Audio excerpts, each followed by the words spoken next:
తిరువీర్ ఐశ్వర్య రాజేష్ జంటగా తెరకెక్కిన మూవీ ఓ సుకుమారి. ఈ మూవీ ఎలా ఉందో ఈ రివ్యూలో చూద్దాం రండి.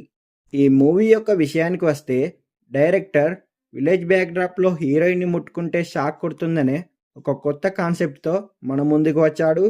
ఈ సినిమాపై అంచనాలు లేకపోయినా తిరువీర్ ఐశ్వర్య రాజేష్ల కంటెంట్ మీద నమ్మకం ఉంది కాబట్టి ఈ సినిమా చూశాం. అయితే ఈ మూవీ ఓపెనింగ్లోనే ఓ పిల్లల కిడ్నాప్ సీన్, అక్కడ ఓ విలన్ దామిని పాత్ర పరిచయంతో స్టోరీ మొదలవుతుంది. ఆ విలన్ మళ్ళీ వస్తాడనుకుంటాం కానీ ఎక్కడా కనబడడు.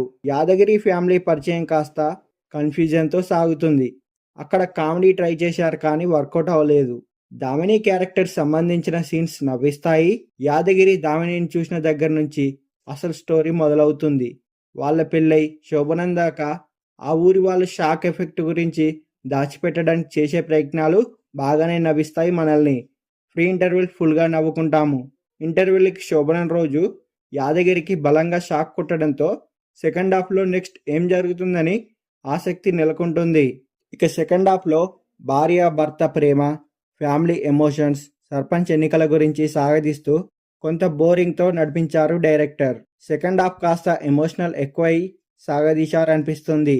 సెకండ్ హాఫ్లో కోడలు వచ్చి ఇంట్లో వాళ్ళని మార్చాలనుకోవడం, విలన్స్ ఫ్యామిలీని ఇబ్బంది పెట్టాలనుకోవడం, హీరోని నెగిటివ్ చేసి మళ్ళీ ప్రేమతో మంచివాడిగా మారడం లాంటి సీన్స్ చాలా సినిమాల్లో చూసినవే. అయితే దామినికి వచ్చిన ఆ షాక్ ఎఫెక్ట్ ఫ్లాష్ బ్యాక్ బాగానే వర్కౌట్ అయింది. క్లైమాక్స్లో ఆ షాక్ వల్ల జరిగిన మంచి కూడా చూపించడం విశేషం. అయితే సర్పంచ్ ఎన్నికలు పదవి గురించి చాలా స్టోరీ నడిపించి దాని గురించి చివర్లో ఏమీ క్లారిటీ ఇవ్వకుండానే వదిలేశారు డైరెక్టర్.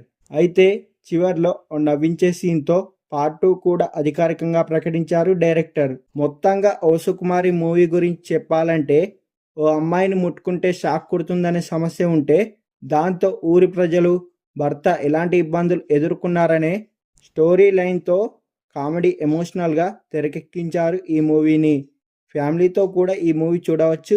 మూవీ బాగుంది.